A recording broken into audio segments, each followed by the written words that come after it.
pagi anak-anak. Oke, bagaimana kabar kalian? Pak harap kalian selalu jaga kesehatan kalian di rumah ya. Oke, di pagi hari ini kita akan kembali belajar tentang firman Tuhan. Tapi sebelumnya Bapak ingatkan. Ingatkan apa? Ingatkan sebelum kalian mendengarkan firman Tuhan, kalian harus atur posisi duduk kalian. Jangan sampai kalian walaupun devosi di rumah, kalian nanti mendengarkan firman Tuhan sambil tiduran. Tidak boleh. Jadi kalian harus jaga sikap duduk kalian dulu. Oke? Bapak akan pimpin doa dulu sebelum kita baca firman Tuhan. Mari kita bersatu dalam doa. Terima kasih Tuhan atas segala berkat-Mu. Untuk kesempatan pagi hari ini kami boleh kembali bangun dari tidur kami ya Tuhan. Dan pada pagi hari ini juga kami anak-anak-Mu akan mendengarkan firman Tuhan. Kiranya Kau berkati Tuhan, kami akan belajar firman Tuhan. Terima kasih Tuhan. Haleluya. Amin. Oke, jadi anak-anak, bacaan firman pada pagi hari ini kita ambil dari Kejadian 17 ayat 1b. Firman Tuhan kita pada pagi hari ini. Bapak akan bacakan.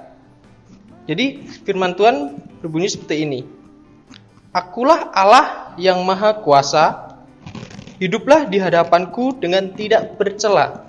Bapak akan bacakan sekali lagi. Akulah Allah yang maha kuasa, hiduplah di hadapanku dengan tidak bercela.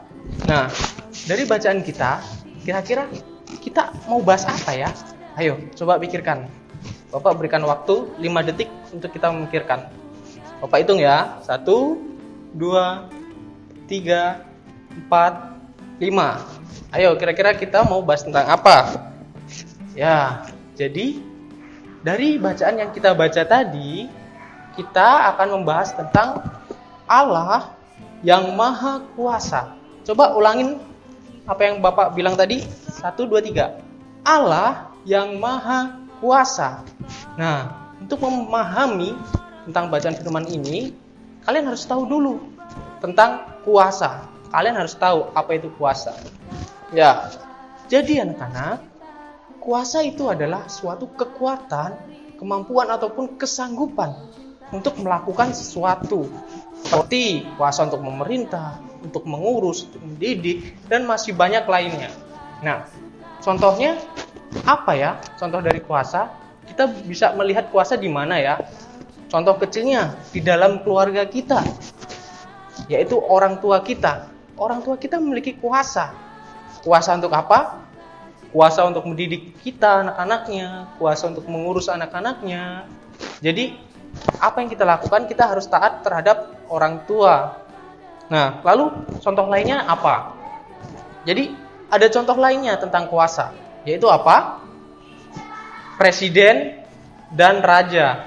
Raja itu memiliki kuasa, anak-anak. Kuasa apa ya yang dimiliki presiden sama raja? Ayo, apa? Pikirkan coba. Kuasa apa yang dimiliki presiden sama raja? Jadi, kuasa yang dimiliki presiden dan raja itu adalah kuasa untuk memerintah. Memerintah siapa? Memerintah rakyatnya, memerintah negaranya. Jadi presiden kita maupun raja kita itu memiliki kuasa. Tapi ada yang membedakan kuasa Allah dengan kuasa presiden maupun raja kita. Apa yang membedakan? Yang membedakan adalah kuasa presiden, raja maupun orang tua maupun guru maupun siapa saja yang memiliki kuasa, kuasanya itu adalah terbatas. Coba ulangin, kuasanya apa yang dimiliki presiden, terus raja, terus orang tua kita, kuasanya apa? Terbatas. Nah, kenapa kok mereka memiliki kuasa yang terbatas? Ya, jelas. Kira-kira menurut anak-anak, presiden dipilih oleh siapa? Raja dipilih oleh siapa? Contohnya, di negara kita punya presiden. Presiden siapa yang memilih? Yang memilih adalah manusia. Ya kan, yang memilih manusia. Nah, manusia itu adalah makhluk yang terbatas. Jadi, orang yang terbatas tentunya ketika memberikan sesuatu itu juga terbatas. Nah, oleh karena itu, kuasa dari manusia ataupun kuasa dari presiden, orang tua itu adalah terbatas. Nah, lalu memang ada Pak kuasa yang tidak terbatas? Ayo, ada nggak kira-kira kuasa yang tidak terbatas? Siapa coba?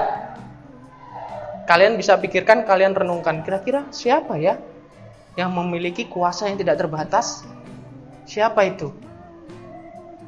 Ya, jadi Bapak beritahu, jadi seseorang atau pribadi yang memiliki kuasa yang tidak terbatas itu adalah Allah Tuhan Yesus Kristus kita. Siapa? Allah kita. Allah kita memiliki kuasa yang tidak terbatas. Dah, dari mana kita tahu, Pak? Kok bisa Allah punya kuasa yang tak terbatas? Nah, kalian bisa amati lingkungan kalian. Coba kalian lihat pepohonan di sekitar kalian. Kalian ambil daunnya satu, terus kalian pikirkan, daun ini siapa yang menciptakan ya? Memang bisa presiden, raja, orang tua kita menciptakan daun? Kira-kira bisa nggak? Tentu tidak. Nah, lalu kalau tidak, itu udah membuktikan bahwa kuasa mereka itu terbatas. Lalu siapa yang menciptakan itu semua? Alam semesta ini, terus daun yang kalian amati tadi, siapa yang menciptakan? Yang menciptakan adalah Allah.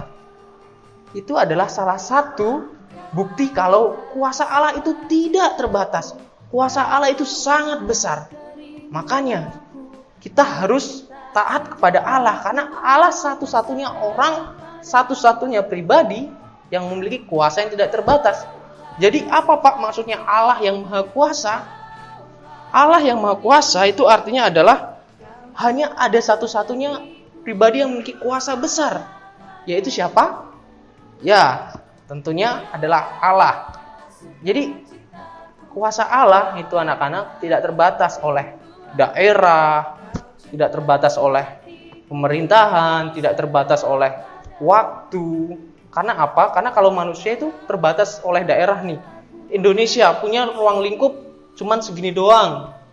Terus terbatas oleh waktu. Kayak presiden cuman bisa 5 tahun. Itu artinya sudah terbatas oleh waktu. Tapi Allah kita itu Allah yang tidak terbatas oleh waktu.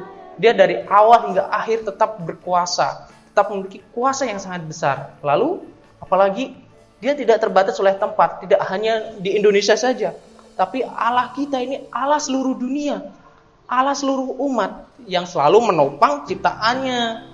Jadi apa yang harus kita lakukan ketika kita memiliki Allah yang sangat besar, Allah yang sangat maha kuasa? Kira-kira apa yang kita lakukan? Coba renungkan. Kira-kira ketika kita memiliki Allah yang sangat besar, Allah yang maha kuasa, kalian mau melakukan apa? Ayo, kalian bisa merenungkan itu. Kalau Bapak secara pribadi, ketika Bapak menyadari bahwa Allah Bapak itu Allah yang maha kuasa, jadi apa yang Bapak lakukan? Tentunya Bapak harus taat kepada Allah Bapak. Tentunya Bapak harus hidup di dalam Allah, selalu senantiasa mengikuti perintah Allah, selalu menjunjung tinggi Allah, dan mengutamakan Allah di dalam setiap kehidupan kita. Jadi anak-anak, jangan khawatir kalian ya.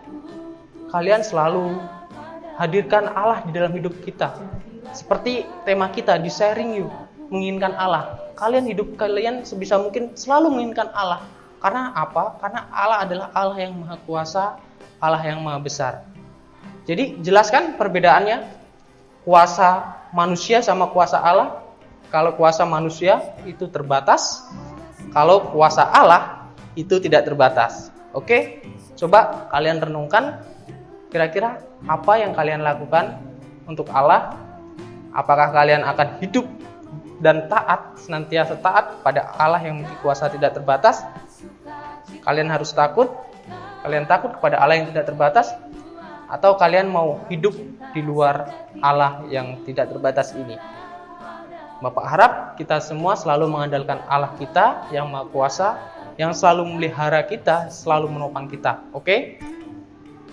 Oke, mungkin itu firman Tuhan pada pagi hari ini. Bapak akan tutup ini di dalam doa. Mari kita berdoa. Terima kasih Tuhan untuk segala berkat-Mu. Di pagi hari ini kami sudah sedikit merenungkan tentang firman-Mu ya Tuhan, tentang Allah yang tidak terbatas ya Tuhan. Ajarlah kami untuk senantiasa hidup di dalam Allah yang tidak terbatas ini ya Tuhan. Terima kasih Tuhan untuk segala berkat-Mu dalam Tuhan Yesus. Haleluya. Amin.